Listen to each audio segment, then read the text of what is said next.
Children, tomorrow I shall expect all of you to write compositions, said the teacher of Love Land School.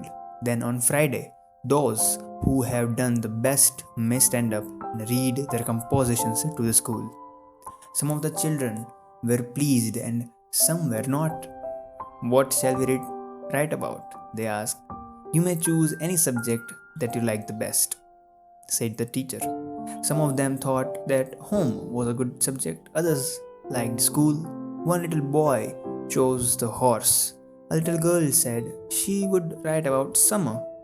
The next day, every pupil except one had written a composition. Henry Longfellow, said the teacher. Why have you not written? Because I don't know how, answered Henry. He was only a child. Well, said the teacher, you can write words, can you not? Yes, sir, said the boy. After you have written 3 or 4 words, you can put them together, can you not? Yes, sir, I think so. Well then, said the teacher, you may take your slate and go out behind the schoolhouse for half an hour. Think of something to write about and write the word on your slate. Then try to tell what it is like, what's good for, and what's done with it. That is the way to write a composition. Henry took his slate and went out. Just behind the schoolhouse was Mr. Finney's barn.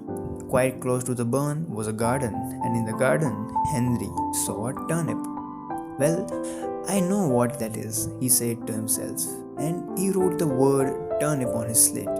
Then he tried to tell what it was like, what it was good for, and what's done with it. Before the half an hour was ended, he had written a very neat composition on his slate.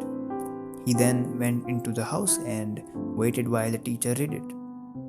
The teacher was surprised and pleased. He said, Henry Longfellow, you have done very well.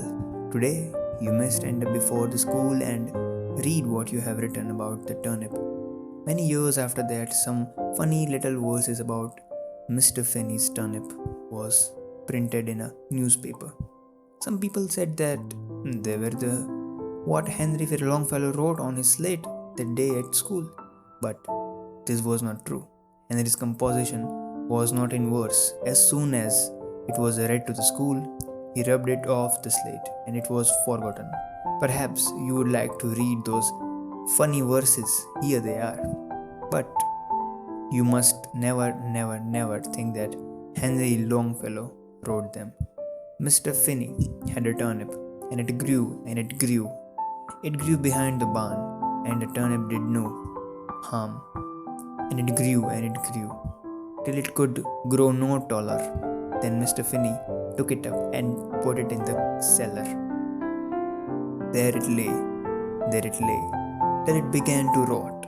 Then Susie Finney washed it and put it in a pot. She boiled it and boiled it as long as she was able. Then Mr. Finney took it and put it in on the table. Mr. Finney had his wife. Both sat down to sup, and they ate and they ate. They ate the turnip up.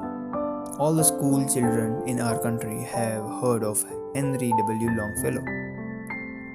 He was the best loved of all our poets. He wrote The Village Blacksmith, The Children's Hour, and many other beautiful pieces which you will like to read and remember.